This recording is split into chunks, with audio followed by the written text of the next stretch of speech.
Hi friends मु आपनकर सानी सकाळु आमर ब्रेकफास्ट पई रुटी आ भेंडी रेडी गला आम ब्रेकफास्ट खाईकिना बाहरी पड़लु आमर वर्कशॉप को मीनाक्षी तार गाड़ी बाहर कौला आ दुहे जाक पहुँची गलु आम BEd college Nabakrishna Choudhury college को जोड़ा बहुत बढ़िया देखा जाए। आज तो बहुत भल लगे कारण ये 12 दिन आमको काटवार अच्छी।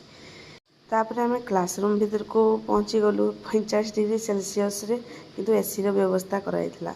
मो सहित आउ मोर 55टा साथी भी सेठी थिले। आमर क्लास मध्य आरंभ होगा आगु दीप मध्य जला जाइथिला। This is the best opportunity for me जे बीएड कोर्सटा आमको 12 दिन पूरा रेगुलर पढ़ा पड़ो।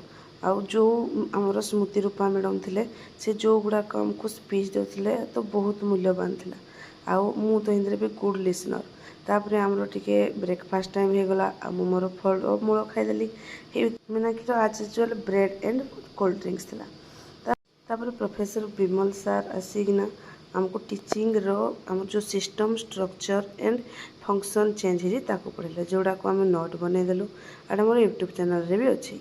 तापर आज बढ़िया गोटे अपॉर्चुनिटी थिला जे आम डायरेक्टर सार भी आसले आ डायरेक्टर सार आमको टीचिंग विषय रे बहुत सारा इंपोर्टेंस कथा कहले जोड़ा मत बहुत भी भल लगे जे teaching profession is my best things जोड़ा मुझे चूज करी।